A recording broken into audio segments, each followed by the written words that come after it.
As all of you are aware, this subject is interdisciplinary, multidisciplinary.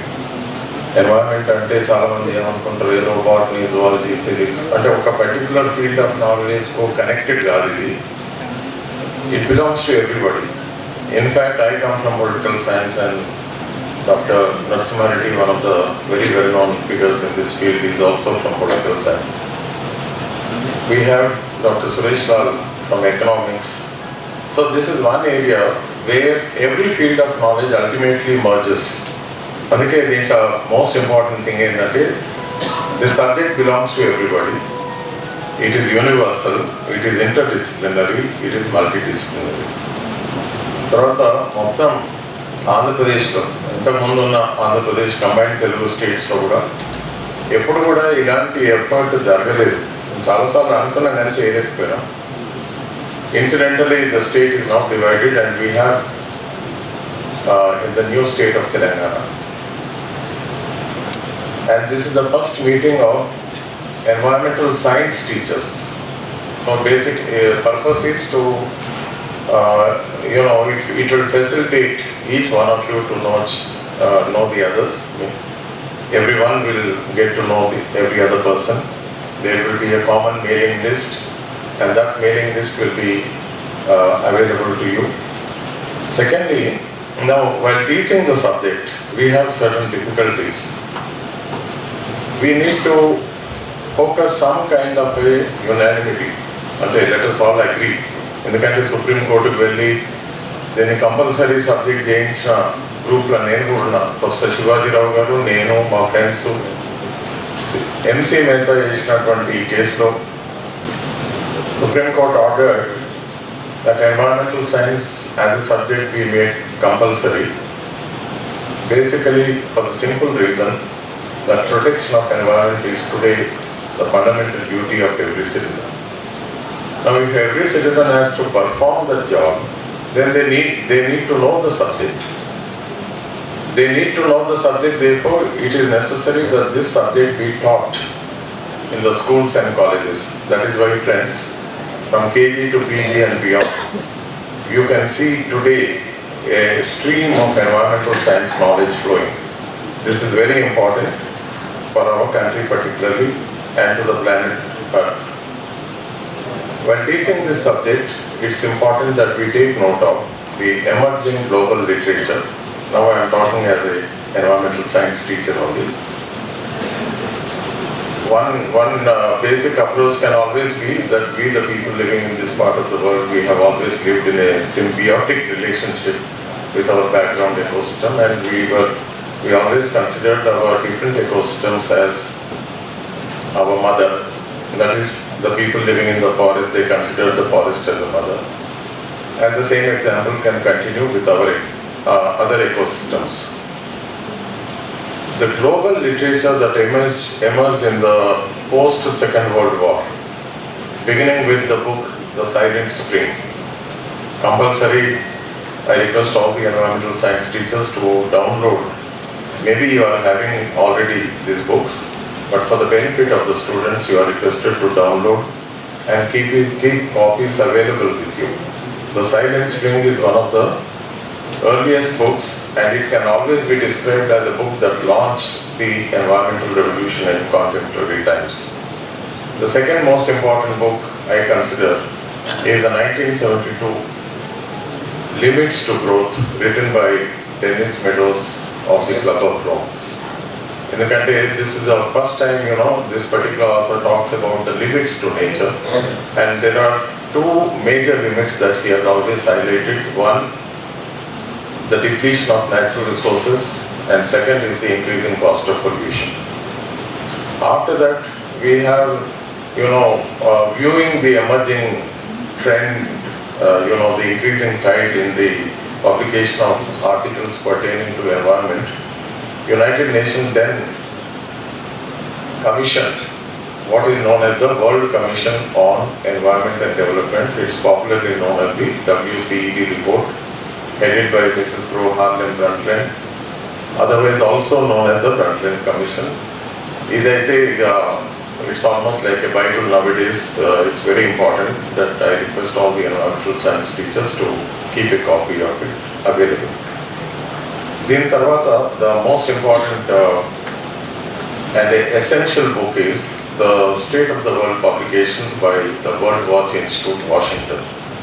Compulsory మీరు download చేసుకోవాలి. At least last 10 years మీరు ఎన్ని చేసుకోగలిగితే అంత మంచిది. 1992, 93 నుంచి ఇవి అవైలబుల్ ఉన్నాయి. And I request each one of you to download and keep it ready. మీ ఇంట్లో the most important place should be your office room, your study room, not the drawing room.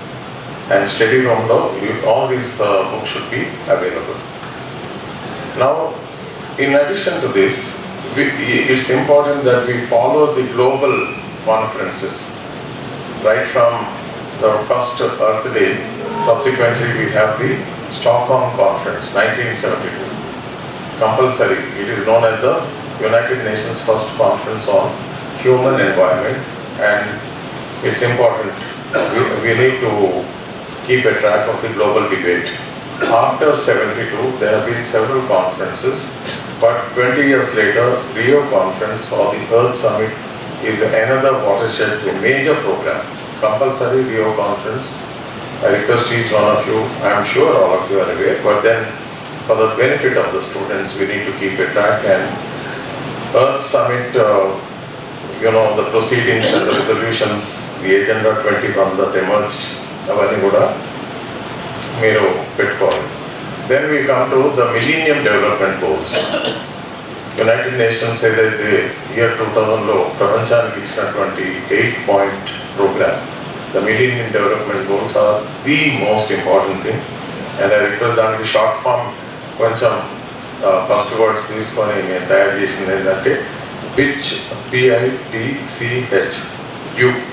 మన క్రికెట్లో there's a pitch and a dew, particularly in the winter, the commentators keep commenting on the dew that accumulates on the pitch. PITCH, P stands for, Millennium Development Goals basically aim at reducing all the 8 factors in that day. Poverty, I stands for ignorance, T for thirst, C for child mortality, and H for hunger. Then we come to D, reducing disease, reducing environmental degradation, and lastly, reducing women, what we call injustice to women, or women rights, taking care of the women. Friends, after this we come to the global debate where the discussion on sustainable development goals keep moving. And after Rio, it's very important that we need to keep a track of the 2 major discussions that have been going on. One on biodiversity and the other is on climate change. Conference of Parties 1 and 2. I request all our young friends here, దయచేసి download చేయండి. Conferences on parties ఏవైతే biodiversity, climate change మీద జరిగినటువంటి ఈ global conferences, you keep a track. And then both are very significant, both are equally important. Particularly right now, climate change is very much in focus, and I'm extremely happy because I never thought this would happen. But what happened in Paris is definitely a watershed.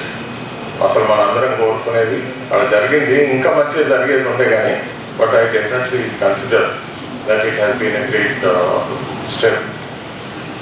Now the commitment that the nations of the world have given, have committed themselves to at Paris, that is very important, particularly in the context of India. Manakunna difficulties manakunnai. Unfortunately, India is one of the few countries in the world which has never given, Indian political parties have never given importance to protection of environment. They never talked about sustainable development. They never really focused on the Millennium Development Goals. Anta ma time anta non-issues మీద పోతా ఉంది. Small little items like కులము, ప్రాంతము, sub-region, language, sometimes, all petty things. They are not. But then the very survival of the planet Earth is in question, and therefore this is one item which can integrate. The people of India can come together and learn to make a common cause, and that way we can connect with the rest of the world, and the whole world can make a common cause and achieve successes. The best example in this case is the 1987 Stockholm Conference. Sorry, 1987 Montreal Protocol. That is the most important thing. Montreal Protocol can be described as the first major attempt of humanity initiated by UN, the world coming together, learning to make a common cause, waging a common struggle for the common protection of the ozone layer. Ozone depleting substances, the production and usage of which has since then come down. And the good news for the world is, yes, the ozone layer is getting repaired. Just as we achieved success on that, we should be able to register our success on other fronts. It's very important, friends. We have today's meeting is significantly more important because we have some of the top people who have relentlessly worked for the cause of this subject. Dr. Narasimha Reddy, the first technical session. He is an international expert known in several countries, particularly India, on several fronts. His inputs on agriculture, livelihoods, and human development, I think it will go a long way in enriching you. Secondly, we have another global expert, that is Dr. K. Tulsi Rao. He has 100,000 slides on biodiversity. Tulsi Rao, he is a very eminent figure. I request all of you to meet him, Narasimha Reddy, Tulsi Rao, and exchange cards, and thereafter you can be in touch with them. We have, professors from different universities. We have on the stage my dear friend Suresh Lal, who is a great economist, an environment-friendly, people-friendly economist. He has published 13 books, and the 13th book is here. Our chief guest will be releasing it in a few minutes from now. Then we have another international expert, one Dr. P.V. Subbarao. He has worked on several fronts, particularly on restoration of damaged ecosystems and urban issues. He'll be here during the lunchtime. And we have Dr. L.H. Rao, who is once again a global personality. He specializes, in the restoration of ecosystems and housing affected by earthquakes. He did marvelous work in Gujarat where earthquake took place, and he is also going to speak on green buildings. Then we have Dr. Sai Reddy, a global personality again. He has done tremendous work, and particularly he is very good in calculating the carbon footprint, and he is an authority on carbon sequestration. I request all the youngsters to get in touch with him. Professor V. Krishna Reddy, I think he has come. Yeah. Welcome, sir. So, he is from Karti University. Recently, they have organized a major meeting. And once again, I request each one of you to get to know. We have Dilip Reddy on the stage. Actually, he has been a former information commissioner, and the only information commissioner who has visited the nook and corner of Andhra Pradesh almost every month and delivered hundreds of lectures, motivated. For this subject of environment, it's very, very important that we ask the right kind of questions. If we have to, possessing knowledge is one thing, but then why are we possessing this knowledge? We are equipping ourselves only to protect the people and the environment.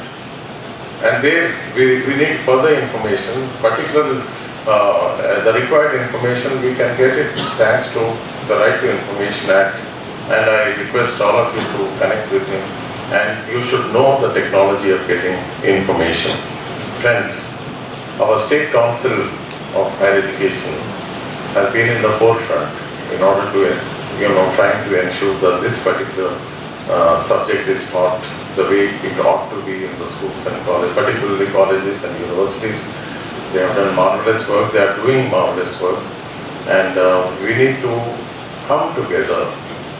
And one common program which I would bring to your notice right now is that we all of us, coming from different parts of Telangana, different colleges and universities, but deeply committed to the cause of the subject.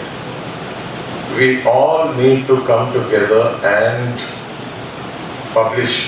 We need to write a status of environment and development report.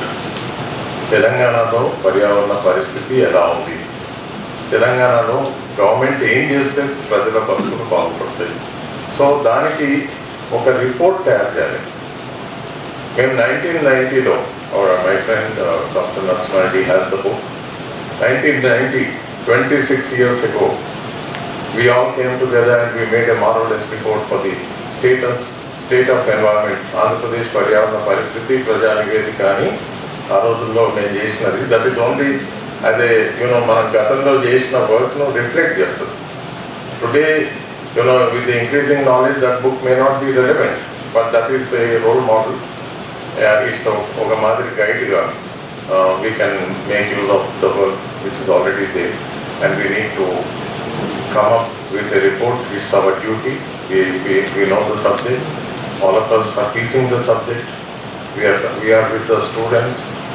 అయితే purpose ఏంటంటే ఈరోజు తెలంగాణలో ఉన్న different ecosystems how they are getting degraded.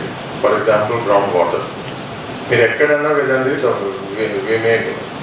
We are trying to touch the water by going borewells వేసి that water is going beyond our reach.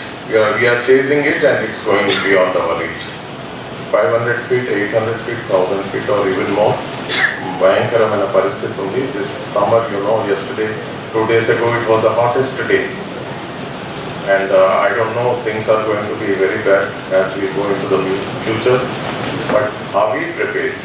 Is the government prepared? Are we as people, are we prepared to tackle that? What is the preparedness on our part? Those questions. Nakka and several others will be able to answer. Friends, I do not want to take much of your time, but this is the time when we need to come together and synergize our energies. Individually, we are not in a position to make a difference, but collectively, yes. And CGR has been in the forefront trying to facilitate this synergy as action. And the best example what they have done is with regards to the Eastern Ghats. Over there, Eastern Ghats, అసలు prioritise చేసి particularly యూనివర్సిటీస్లో ఏదైతే seminars and conventions పెట్టామో, Andhra university, Nagarjuna university, Palamuru university, and then we go to SKT, Tirupati, and SRM, and next April, we are 16th and 17th will be in Bhubaneswar, because that is the region, right from Bengal border to through Andhra Pradesh, a little of Telangana, and then we go to Tamil Nadu and a little of Kerala, the Eastern Ghats. What a wonderful ecosystem it is. So our effort on that can be a very good example. And friends, I welcome all of you, and let us all work together. The purpose is, we strengthen each other, we learn from each other, and collectively we move forward because we have certain goals to fulfill, particularly in the context of sustainable development goals becoming operative from the 1st of January 2016. And we'll be discussing this subject as we go, as the day proceeds. Thank you, sir.